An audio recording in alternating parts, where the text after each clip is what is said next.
Oke sobat petualang, kembali lagi di video saya masih seputaran aktivitas di kebun. Untuk saat ini saya lanjut pembuatan teras di depan pondok ya sobat. Karena tinggal melanjutkannya, jadi tidak terlalu lama ya sobat, dan tidak terasa akhirnya sudah jadi ya sobat. Nah untuk selanjutnya, karena ada sisa seng, jadi saya mau membuat teras untuk samping pondok ya sobat. Ini khusus untuk di dekat dapur ya sobat.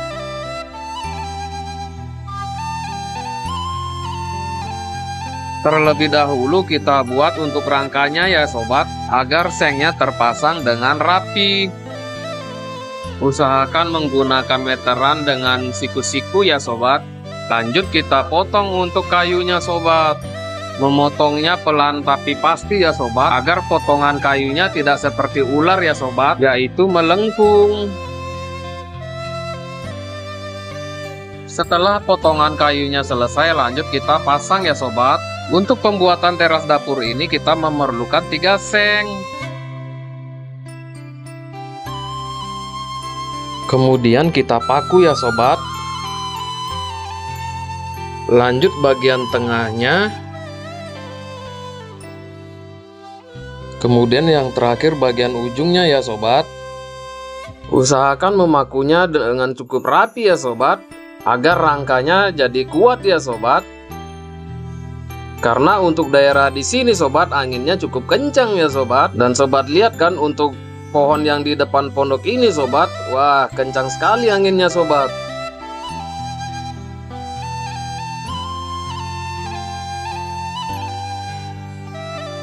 Setelah selesai membuat rangkanya, kita lanjut bagian pemasangan sengnya. Untuk seng yang kita pakai ini bukan seng baru ya sobat, tetapi seng bekas. Dan juga tidak satu seng utuh ya sobat, tetapi setengah seng. Karena saya memasangnya sendirian, jadi agak susah ya sobat. Tetapi ini bisa dilakukan kalau kita pelan-pelan tapi pasti ya sobat. Meskipun saya ini bukan ahli bagian pertukangan, tetapi kalau cuma membuat terasan kecil begini tidak sangat susah ya sobat. Ini semua karena saya belajar dari orang tua ya sobat. Jujur, kalau orang tua aku nggak pernah kursus dengan sekolah bagian pertukangan ya sobat. Cuma belajar dengan belajar, jadi tahu ya sobat kalau sudah lama. Karena apapun yang kita perjuangkan dengan sungguh-sungguh pasti membuahkan hasil ya sobat. Karena yang saya gunakan ini adalah seng bekas, jadi panjangnya tidak sama.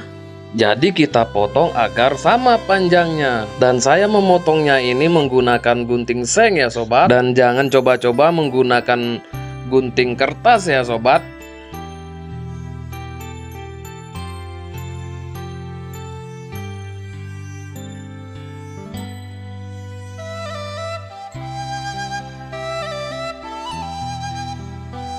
Dan langsung kita potong 2 ya sobat, agar tidak ribet naik turun tangganya sobat.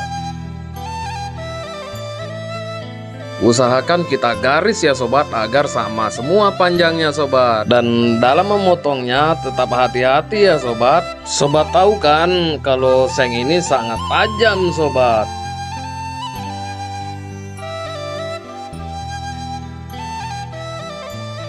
Dan ini saya telah selesai memotongnya sobat. Dan untuk panjangnya tidak terlalu pas ya sobat, karena ini seng bekas ya sobat.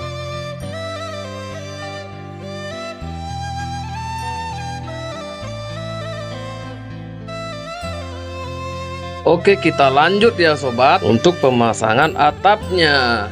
Memasang sendirian begini agak susah ya sobat. Kita pasangnya pelan-pelan saja ya sobat.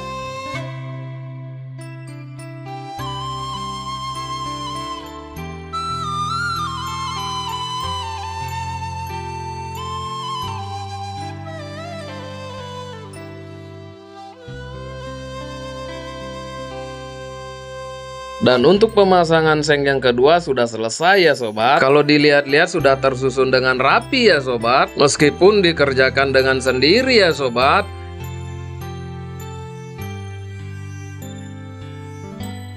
Kemudian kita lanjut lagi ya sobat untuk pemasangan seng yang terakhir ya sobat. Dan untuk tangganya kita pindahkan ya sobat. Kita pasang di bagian samping ya sobat, agar mempermudah untuk memasang seng yang terakhir ya sobat.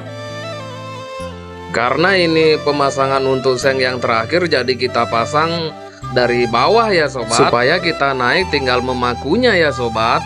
Jadi tidak susah-susah lagi ya sobat untuk membawa sengnya ke atas.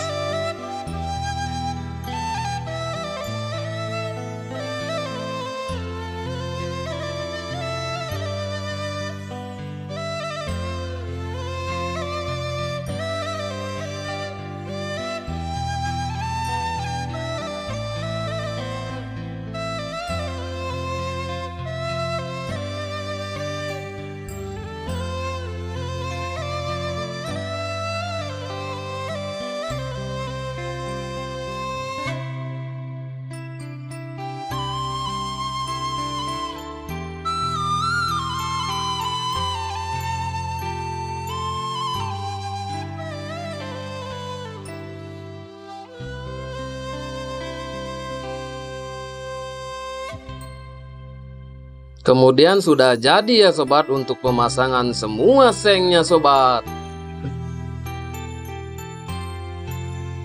Kemudian ini dia hasilnya sobat. Nanti beri nilai ya untuk pemasangannya ini. Dan nanti untuk di bawah ini kita sambung ya sobat, agar bisa untuk dipakai duduk-duduk ya sobat. Jujur untuk pembuatan pondok ini sudah menghabiskan sekitaran 10 juta ke atas ya sobat. Karena waktu belum terlalu sore sobat, jadi kita lanjut untuk menanam bibit coklat ya sobat. Mumpung kemarin sudah turun hujan deras, jadi kita lanjutkan untuk menanam bibit coklat ya sobat. Untuk bibit yang saya tanam ini adalah jenis bibit biji besar ya sobat. Nah, untuk menanam bibit coklat ini sobat, untuk permukaan tanah di atasnya jangan ditekan ya sobat, agar tidak hancur untuk akar-akar kecil yang di bibitnya sobat. Ini saya kasih turun bibit sekitaran 20 bibit ya sobat. Lumayan lah untuk sore hari ini, karena untuk lokasi di sini sangat tinggi sobat. Jadi tidak bisa buru-buru ya sobat untuk penanaman bibitnya. Karena kalau buru-buru pasti akan tajungkir ya sobat.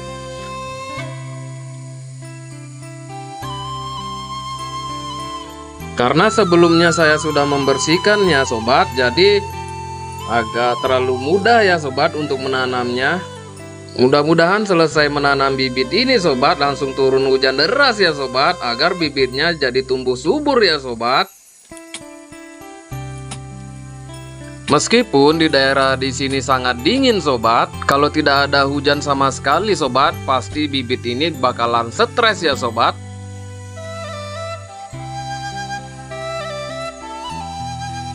Untuk tinggi bibit coklat ini sekitaran 3 jingkal ya sobat. Sebenarnya sih sudah bulan Januari harus dikasih turun ini sobat, karena bulan Januari kemarin tidak ada hujan sobat, jadi saya tidak berani untuk menanamnya ya sobat.